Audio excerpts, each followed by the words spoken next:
Hello, good evening din po. Ilan taon na po kayo, ma'am? 53, ikaw. 54. Matanda ka na isang taon. Yes po.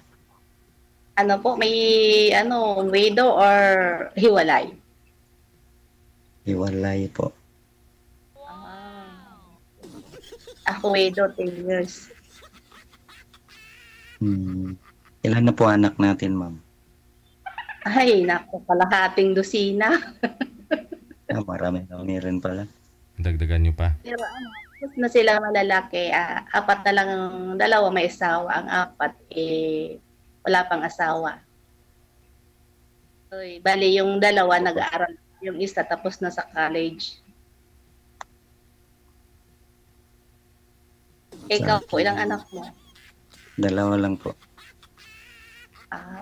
Konti lang. Kasal ka? Kasal po. Mahirap yun, kasal.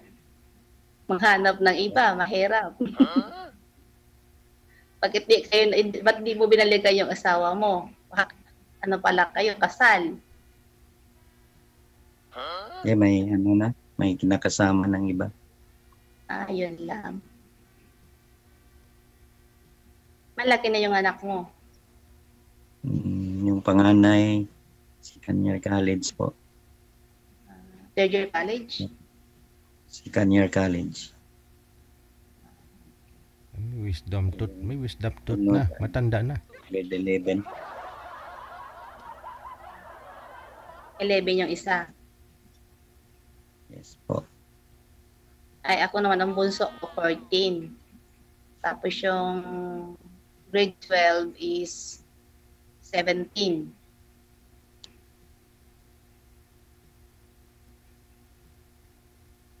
Tapos yung isa kong dalaga, 23.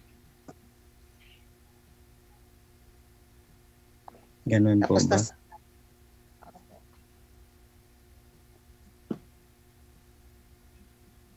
Ba't naghahanap ka pa ng Wala pang mahanap, no?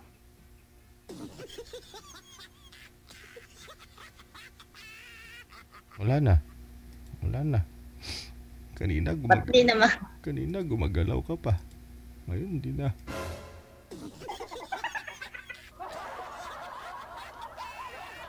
Wala na. Si Sir John kasi 40 plus pa lang ito si Sir John eh. Pero 54, ilan sabi niya? Ma'am, pakibaba po ulit. Tawagan po natin ulit si Sir John. Baka may tumawag lang kaya naputol.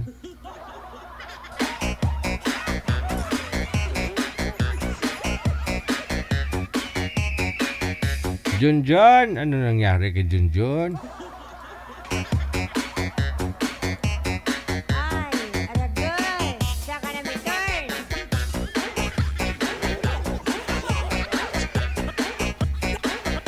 Hindi na talaga sinasagot, manager. Nakawalan po siguro ng ng data.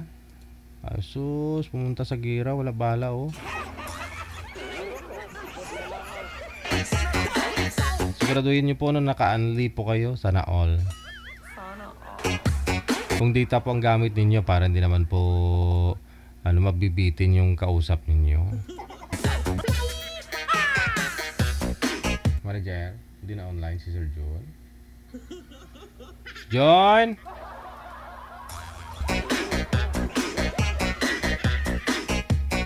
Sige, hanapan mo lang siguro ng ibang makausap to si ma'am na.